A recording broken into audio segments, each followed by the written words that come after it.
오늘 로마서 16장에 있는 말씀으로 여러분과 함께 나누고자 합니다.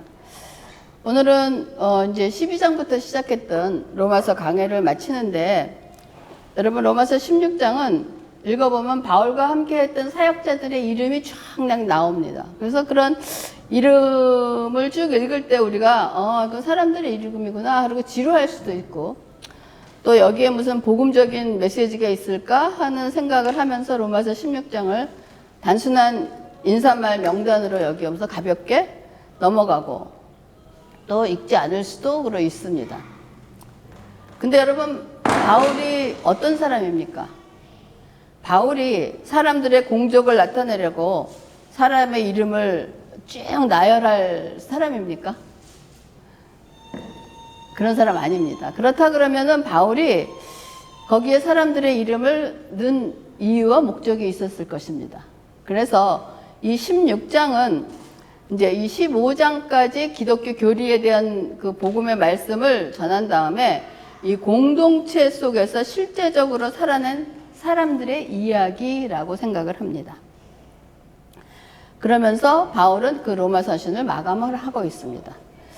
그 사람들의 명단을 보면은 유대인, 이방인, 남성, 여성, 노예와 귀족이 다 섞여 있기 때문에 그 당시에 세상은 구별과 차별로 나눠 있었는데, 복음 안에서는 그것이 다 무너지고 하나님 안에서 하나가 되는 것을 우리가 보여줄 수 있습니다. 또한 하나님의 나라의 일은 바울 자신이 아무리 뛰어난 사람일지라도 혼자 이루어져 가는 것이 아니고 많은 사람들과 함께 이루어져 가는 것을 볼 수가 있습니다. 그러면 오늘 본문에 등장하는 대표적인 인물들의 그 수식어를 주목하면 오늘날 교회에 필요한 구체적인 역할이 무엇인가를 우리가 좀 짐작할 수가 있습니다. 그래서 인물들을 보면서 나는 어떠한 스피리추얼 타이틀을 가지고 있을까 하는 일을 생각해보는 그런 시간이 되기를 바라겠습니다. 첫 번째, 베베라는 사람이 나오는데 16장 1절에 보면, 내가 갱그리아 교회의 일꾼으로 있는 우리 자매 베베를 너희에게 추천한다. 너희는 주 안에서 성도들의 합당한 예절로 그를 영접하고 무엇이든지 그에게 소용되는 바를 도와줄지니 이는 그가 여러 사람과 나의 보호자가 되었음이라 라고 얘기하고 있습니다. 이 베베라는 사람은 나의 보호자라고 얘기를 해요. 바울이 베베는 나의 보호자다. 그러면 그 보호자라는 역할은 어떤 것이냐라고 이제 생각을 해봐야 되는데, 먼저 그 겐그리아라는 곳이 어딘가? 저 보이세요? 저 고린도 저 맨 밑에, 고린도 밑에 있는 그 겐그리아라고 되어 있죠. 거기라고요. 그래서 이 겐그리아는 고린도의 동쪽에 있는, 동쪽 쪽으로 있는 관문으로 이탈리아나 아니면 동쪽으로 있는 세계 무역의 중심 중에 하나랑 무역도시란 말이에요. 무역도시는 항구도시로서 그 당시 항구도시 하면은 지금도 항구도시 그러면 좀 화려하지 않습니까? 모든 좀 사치와 조금 이렇게 문란하다고 표현하기는 좀 그렇지만 어떤 그 우상의 신전과 거친 그 선원들, 그 사치와 정욕이 들끓던 거대한 국제 무역 항구 도시였어요. 그리고 고린도 자체가 그런 도시였습니다. 그리고 또 사도 바울이 2차 전도 여행을 마치고 에베소로 가기 전에 자기가 하나님께 서원한 것이 있어서 서원한 것을 이루기 위해서 머리를 깎았던 것이 바로 이 갱그리아라는 그 곳이기도 합니다. 이런 거친 삶의 현장 한복판에 놀랍게도 교회가 있었고, 그 교회 중심에 신실한 여성 지도자 베베가 있었던 것입니다. 이런 걸 보면 교회가 있어야 할 곳이 어딘가를 한번 깊이 생각해 봅니다. 우리 교회가 이곳에 위치한 것도 보면 이 지역이 이런 영적으로 필요한 곳이기 때문에 교회가 있어야 되는 곳이 그렇게 깨끗하고 아름답고 좋은 곳보다는 세상에 물들어 있고 그런 타락하고 병든 사람이 만든 곳에 있는 것이 교회의 위치가 아닌가 하는 그런 생각을 해봅니다. 그러면 이렇게 거친 항구 도시 중심에 서 있던 곳에서 베베는 과연 어떤 사람이었을까라는 생각을 해봅니다. 그러면서 바울이 이 베베를 지칭하는 타이틀을 보면서 베베는 이런 사람이었구나라고 짐작을 해볼 수가 있는데, 이 베베라는 이름이 포이베라고 얘기하면서 그리스 신화의 달의 여신이자 빛나는 자라는 뜻을 가진 뜻이라고 합니다. 그래서 이런 이름을 가졌다는 것으로 봐서는 그러니까 유대인이 아니라 철저한 이방인 문화 속에서 자란 사람인 것을 보여주고 있단 말이에요. 그래서 이 바울이 베베에게 사용한 호칭어를 짐작해 보면 베베의 사역의 정체성을 이해하는 데 도움이 됩니다. 바울은 베베를 자매, 일꾼, 보호자라고 부릅니다. 그래서 자매라고 부를 때 my sister라고 부른단 말이에요. 그래서 이런 혈통과 국경과 사회적 지위를 다 깨뜨리고 예수의 피로 맺어진 진짜 영적 가족임을 선포한다는 거예요. 그런 다음에 이제 일꾼이라고 얘기를 하고 있는데, 일꾼은 여기서 디콘입니다. 우리가 말할 때 집사라고 얘기를 하는데, 이거는 공적 직분의 어떤 정체성을 얘기해 주는데, 원어로는 디아코노스라고 해서 복음서에서는 섬기는 자로 번역이 되고 있습니다. 그리고 서신서에서는 집사나 사역자로 번역되는 단어입니다. 그래서 여기서 바울이 베베에게 쓴 일꾼이라고 하는 것은 단순히 그냥 교회 일을 조금 돕는 여성이 아니라 거친 항구 도시 갱그리아 교회의 행정과 사역을 이끌었던 공식적인 교회 지도자였을 것이라고 성경학자들은 얘기를 하고 있습니다. 그리고 세 번째, 이 사람이 베베는 나의 보호자다라고 얘기한다. 이거는 재정과 영적 후원자의 정체성을 가지고 있는 것입니다. 원어인 프로스타티스는 보호자로 번역되지만 고대 로마 사회의 후원자를 뜻합니다. 그래서 베베는 아마 상당한 재력과 사회적 지위를 가졌던 비즈니스 여성이었을 가능성이 아주 높습니다. 근데 사도 바울은 가는 곳마다 이런 여성 비즈니스 우먼을 굉장히 잘 만났던 것 같아요. 루디아도 빌립보에 가면 루디아도 굉장히 재정으로 있었던, 그러니까 이런 여성들의 부와 영향력을 바울의 선교 사역과 가난한 성도들을 보호하는데 아마 사용했을 것이라고 추정을 합니다.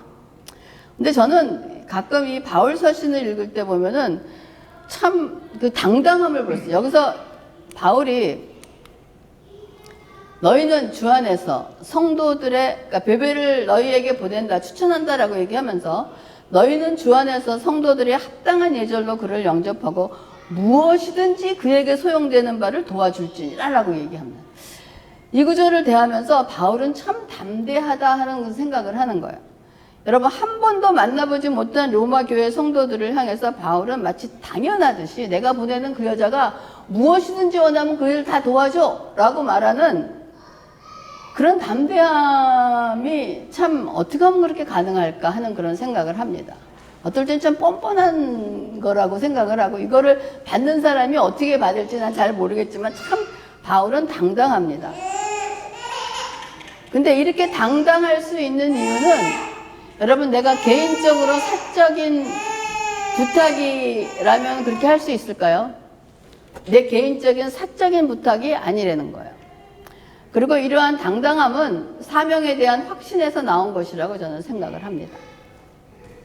이 베베라는 사람이 하나님 앞에 어떤 사람이라는 것을 너무나 잘 알기에 조금도 거김없이 로마 교회 성도들을 향해 베베가 필요한 것이라면 무엇이든지 다 도와주라 라고 당부할 수 있었던 것 같아요. 그러면서 이 베베를 향해서 그렇게 얘기하면서 로마라는 거대한 제국에 심장부에 복음의 깃발을 꽂는 일입니다. 지금 베베는 어떤 역할을 하냐면, 지금 바울이 로마 서신서를 썼잖아요. 그때는 메일맨이 없잖아. 바울이 쓴 로마 서신서를 들고 로마로 가는 역할을, 사역을 지금 담당하니까 베베가 가서 이제 로마 성도들 앞에서 바울 서신을 읽어야 되는 그런 위치에 있었던 사람입니다. 그래서 베베는 이러한 사람이었다라고 얘기를 하고 있습니다. 그러니까 교회의 사역을 할 때, 선교 사역을 할 때 베베와 같은 역할을 하는 사람이 있단 말이에요. 일꾼도 되고 교회 이끌어가고 행정을 이끌어가고 어떠한 경제적인 후원도 하고 그런 역할을 하고 있단 말이에요. 그리고 두 번째 나오는 사람들이 보면은 브리스길라와 아굴라의 얘기가 나오고 있습니다.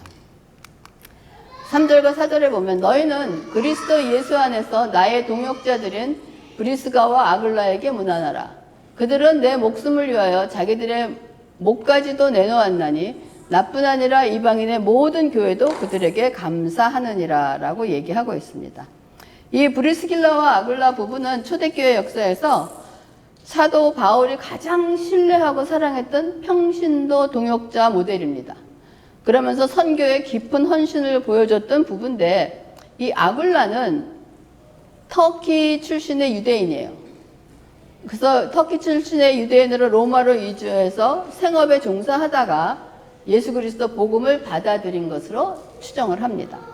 그리고 브리스길라는 당시 로마의 명문 귀족 가문인 브리스가 가문 출신인 가능성이 매우 높다고 학자들이 추정을 합니다.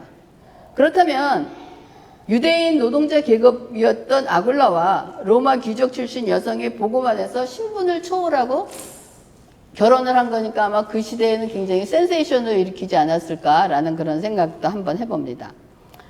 근데 이제 이들이 로마에 살고 있으면서 AD 49년에 로마 황제 글라우디우스가 예수 그리스도에 일어난 유대인들이 폭동이 일어납니다. 그래갖고 모든 유대인들을 로마에서 쫓아내는 추방령이 내릴 때, 이때 아굴라와 브리스길라가 로마에서 쫓겨나서 어디로 오느냐? 고린도로 이주를 하게 되는 거예요. 그래서 이 사건으로 인해서 고린도에서 아마 바울과 이런 역사적인 만남을 이루어졌을 거라고 우리가 사도행전을 보면 우리가 알 수가 있습니다. 근데 이들이 만남의 매개체가 되는 것은 이들의 바울의 직업과 브리스길라와 아굴라의 직업이 같았다는 거예요. 텐트 메이커라는 거예요. 텐트를 만드는 그런 일을 하고 있었기 때문에 이러한 공통된 생업을 하면서 바울은 이들의 집에 머물면서 함께 바울도 텐트 메이커를 했어요.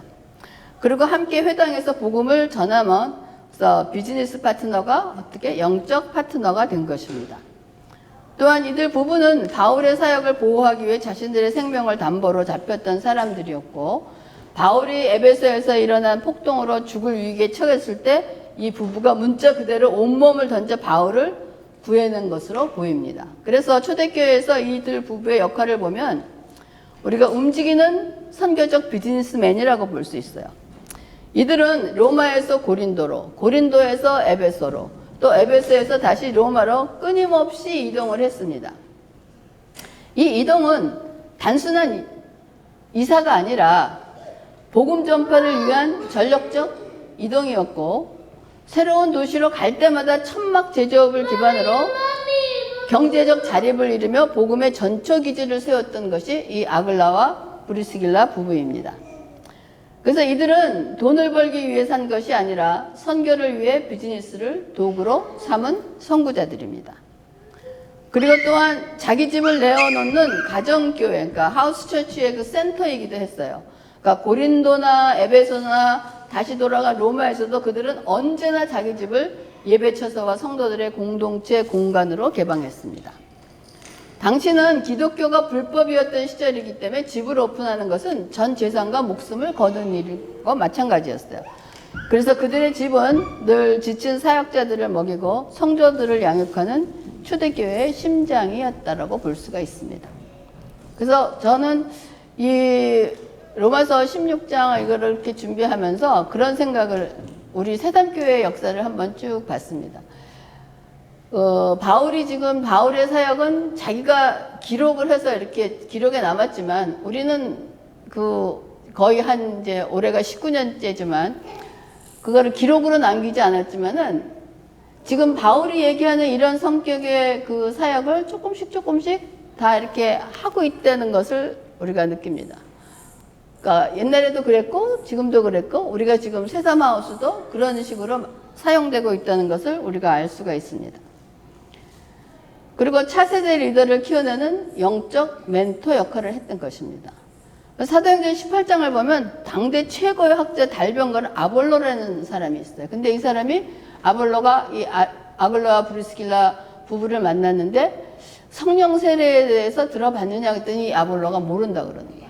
그러니까 이 아글라 브리스길라 이 부부가 그들을 데려다가 성령 하나님의 말씀을 가르치고 성령 세례를 받게 하는 그러한 일을 베풀었던 그러한 사람이기도 하기 때문에, 그러니까 그 당시에 아볼로라 그러면 굉장히 그 지식이 학식이 있었던 그런 학자였는데 그 사람을 지도하고 멘토링 할 만큼 말씀의 실력과 영적 권위가 있었던 그런 부부였던, 그러니까 아굴라와 브리스길라가 초대교회에 했던 역할이 그겁니다. 그러나 이 부부는 목회자나 사도가 아니었습니다. 여러분과 똑같이 매일 땀 흘려 돈을 벌어야 했던 평신도 비즈니스맨이었습니다. 하지만 그들은 직업을 바꾸고 이사를 할 때마다 어떻게 하면 돈을 더 벌까를 기준 삼지 않고 어떻게 하면 하나님 나라의 교회를 세울까를 기준으로 삼았다는 거예요. 그래서 그들의 집은 텐트 메이커 하는 공장인 동시에 교회였고, 그들의 손은 천막을 꿰매는 동시에 영적 지도자 아볼로를 키워내는 거룩한 손이었기도 합니다. 저는 이 새삼교회를 거쳐서 나간 젊은이들과 또한 좀 부부들은 이 아굴라와 브리스길라가 감당했던 사역을 여러분 감당하고 있고, 여러분 또 앞으로 감당할 수 있고, 앞으로도 그 사역을 계속 감당하기를 권면합니다.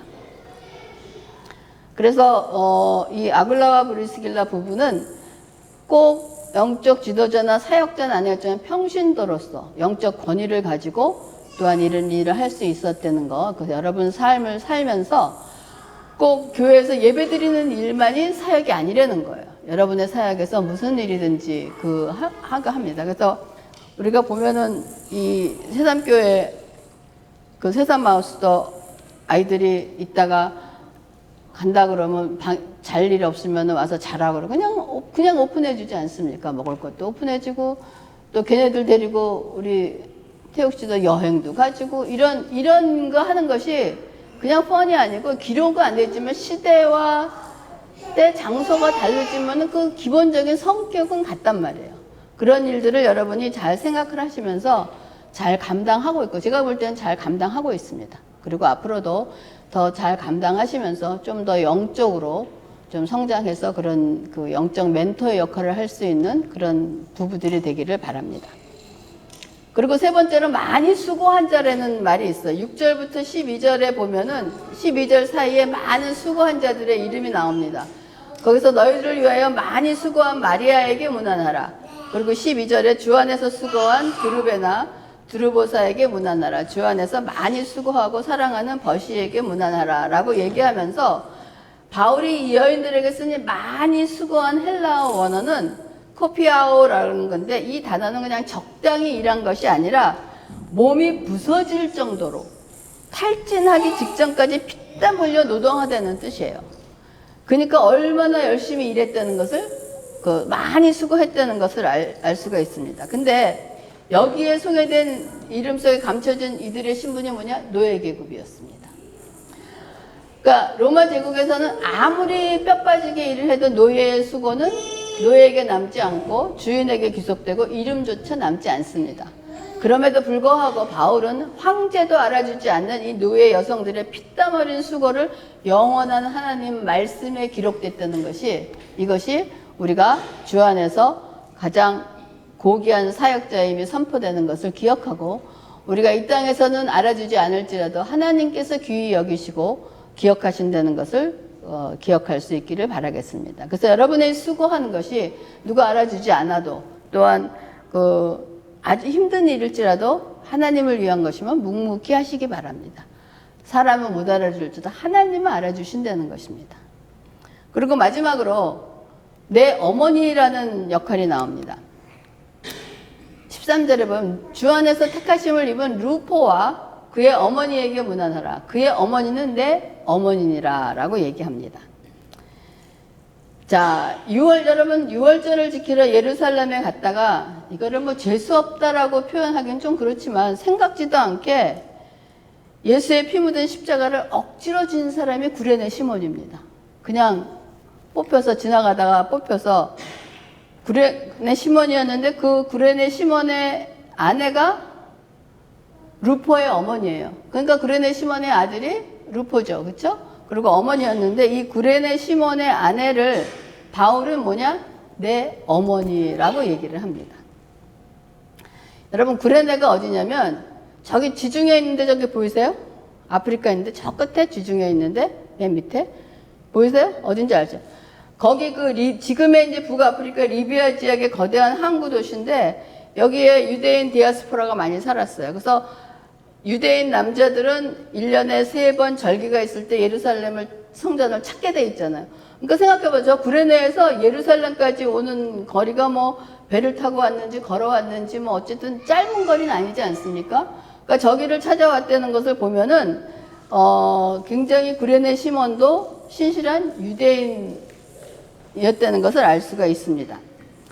그래서 그 마가복음에 보면 이 시몬을 어떻게 표현하고 있냐면 마침 알렉산더와 루포의 아버지인 구레네 사람 시몬이 시골로부터 와서 지나가는데 라고 이게 마가복음에 이렇게 소개하고 있답니다. 여러분 마가복음은 마가가 누구를 대상으로 쓴 거냐면은 로마에 있는 이방인들을 위해서 쓴 글입니다. 그러니까 마가복음을 받아보는 사람들은 알렉산더와 루포와 구레네 시몬과 이거 누군지 알고 있다는 거예요. 그렇기 때문에 알렉산더와 루포의 아버지인 구레네 시몬 사람 시몬이 시골로부터 와서 이렇게 얘기를 하고 있다면, 그래서 이 루포가 지금 바울이 로마서 16장에서 문안하는 루포와 그 어머니하고 똑같은 사람이라는 거예요.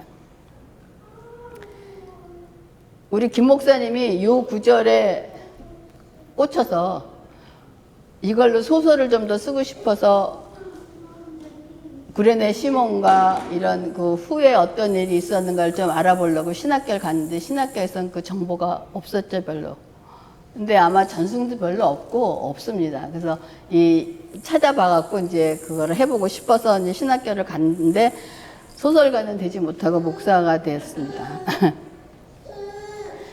그래서 6월절 아침에 이제 억지로 십자가를 지면서 지나갔던 이 사건으로 인해서 아마 시몬은 완전히 변화를 받았어요. 예수님의 그 십자가를 지고 난 다음에. 그래서 그 변화 과정이 그 모든 가족과 커뮤니티의 변화를 가져왔는데 그 변화의 과정의 자세한 내용을 알 수가 없습니다. 어떤 전승도 없고 그 소식을 알 수가 없지만은 그 내용이 없을지라도 로마서 16장에 바울이 시몬의 아내를 나의 어머니라고 말하는 것으로 보아 그 시몬의 아내가 바울을 어떻게 섬겼는가를 확실히 알 수가 있습니다. 그렇죠? 세상적으로 섬기지 않았을 거고 바울이 그 시몬의 아내를 나의 어머니라고 얘기한다는 것은 영적인 어머니이자 어떠한 그 신실한 그 어머니였음을 우리가 확실히 알 수 있다는 거예요. 그러면 이 바울과 시몬의 가정이 어떻게 만나게 되었는가에 대한 궁금증이 생깁니다. 이 사람은 북아프리카 출신 구레네 시몬 가정과 다소 출신의 사도 바울이 어떻게 만났을까라고 할 때 학자들은 수리아에 있는 안디옥 교회에서 만난 게 유력한 그 장소라고 봅니다. 사도행전 기록을 보면 바울은 안디옥에서 사역하면서 구레네 출신의 성도들과 깊은 관계를 맺었음을 알 수 있고 바로 이 시기에 바울은 구레네 시몬의 아내, 그러니까 루포의 어머니를 만나 영적 가족이 되었을 것으로 추정하고 있습니다. 아마 바울이 얼마나 사역을 하면서 고생을 많이 했습니까? 죽을 뻔했거든, 감옥에도 갇히고 배고프고 이런 등했을 때 아마 그 루포의 어머니는 아마 영적으로도 그렇지만은 그 배고픔과 아픔과 많은 것을 섬기면서 아마 그 바울을 돌보아줬을 것입니다. 그래서 아마 바울은 얼마나 그가 고마웠으면 또한 한 번도 보지 못한 로마 교회 전체를 향해 편지를 쓰면서 루포 어머니는 진짜 내 어머니와 다름없는 분이다 라고 공개적으로 그 사랑과 존경을 표현했겠는가 하는 생각을 해봅니다. 그리고 이 로마서가 쓰여진 그 당시 시몬의 아내와 자녀들은 이미 로마에 살면서 교회를 섬기고 있던 것으로 추정이 됩니다. 그리고 편지에 시몬의 이름이 언급되지 않는 것으로 보아 시몬은 이미 세상을 떠났을 가능성이 높아 보입니다. 그래서 구레네 시몬이 처음에 진 십자가는 자원한 것이 아니었어요. 억지로 진 십자가였지만 그 억지로 진 십자가 때문에 그의 온 가족이 구원을 받고 그의 아들은 로마 교회의 지도자가 되었으며 그의 아내는 위대한 사도 바울이 내 어머니라라고 눈물로 고백하는 영광스러운 여인이 되기도 했습니다. 그렇기 때문에 때론 우리가 교회에서 맡은 사명이나 아니면 직분, 봉사의 자리 혹은 삶 자체가 어떨 때는 억지로 맡은 십자가처럼 무겁고 귀찮게 느껴질 때가 있습니다. 왜 하필이면 나야? 하는 그런 원망이 나올 수도 있습니다. 그러나 우리는 기억하기 바랍니다. 그 순종의 걸음 끝에 우리의 자녀가 루포처럼 자라날 것이며 우리의 가정이 지친 사역자들을 살려내는 영적 어머니의 품이 될 것이라는 것입니다. 그래서 이제 로마서 12장에서 16장의 설교를 마치려고 하는데 12장에서는 은사대로 믿음의 분량대로 살아라 라고 얘기를 하고 있고 13장에서는 사랑으로 살고 하고 14장과 15장은 용납함으로 교회를 세운 사람들의 증거가 바로 16장에 나타나고 있습니다. 그래서 로마서 12장에서 강조한 구제와 섬김의 삶을 삶으로 증명해낸 베베, 그 다음에 사랑의 빛 위에는 지지 말라던 13장의 말씀을 목숨을 내놓고 사랑으로 실천한 아글라와 브리스길라 부부, 부지런하여 게으르지 말고 열심을 품고 주를 섬기라는 말씀을 몸이 부서져라 수고하며 살아낸 이름 없는 노예들, 그리고 14장과 15장에 비판하지 말고 서로 용납하라는 말씀을 따뜻한 어머니 품으로 품어낸 루포의 어머니가 바로 그 증거가 로마서 16장에 나타나고 있습니다. 그래서 바울이 써내려간 위대한 로마서의 대장정은 놀랍게도 아주 깊은 뜻을 신학적인 이론으로 끝내지 않고 구체적인 사람들의 이름으로 끝이 난다는 거예요. 그거는 그 말씀을 그렇게 살아나는 사람들을 지금 예화를 들어서 끝나는 거예요. 그래서 복음은 이 머리로만 동의하는 이론이 아니라 위대한 신학자의 서적에 갇혀있는 죽은 활자도 아닙니다. 여러분, 복음은 오늘 본문의 베베처럼 내 삶을 들여 누군가의 든든한 보호자가 되는 것이고, 브리스길라와 아글라처럼 내 비즈니스와 가정을 오픈하는 것이고, 또 이름 없는 노예들처럼 알아주지 않아도 주를 위해 피땀 흘려 수고하는 것이고, 루포의 어머니처럼 상처받은 이들을 품어주는 따뜻한 영적 엄마가 되어주는 것입니다. 이런 네 가지 사역이 아름답게 연합했을 때 그 거대하고 타락했던 로마 제국이 뒤집어집니다. 이제 주님은 이 로마서 강해를 마치는 오늘 우리 새삼교회를 향해서 우리 개개인에게 물으실 것입니다.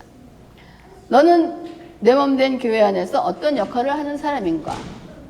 하나님의 생명책에 기록될 당신의 이름 뒤에는 과연 어떤 영적 타이틀이 붙겠는가? 라는 것을 한번 생각해 볼 수 있는 기간이 되기를 바랍니다. 여러분, 베베처럼, 브리스카처럼, 수고하는 자들처럼, 루포의 어머니처럼 여러분의 삶의 자리에서 복음을 살아내시기 바랍니다. 그래서 훗날 주님 앞에 서는 날 주님께서 여러분의 이름을 기쁨으로 호명하시며 너는 나의 가장 신실한 동역자였다 칭찬하시는 영광스러운 주인공들이 다 되시기를 주님의 이름으로 축원합니다. 기도하겠습니다. 하나님, 감사를 드립니다. 이제 로마서 12장과 시작한 그 강해가 16장을 끝으로 마감하게 하시니 감사를 드립니다. 이제는 우리가 16장에 나타난 아버지 말씀으로 사는 그들과 같이 이제 말씀으로 받은 우리가 삶으로, 실질적인 삶으로 살아내기를 작정하며 살아내기를 도움을 청하며 성령 안에서 그 일을 이루기를 작정하는 모든 성도들이 하나님께 감사하며 그 삶을 살아내는 하나님의 사역에 동역하며 아버지 영적 타이틀 무엇이든지 달 수 있는 그러한 성도가 될 수 있도록 인도하시고 축복하여 주시옵소서. 아버지, 감사를 드리면서 모든 말씀 예수님의 이름으로 기도합니다. 아멘.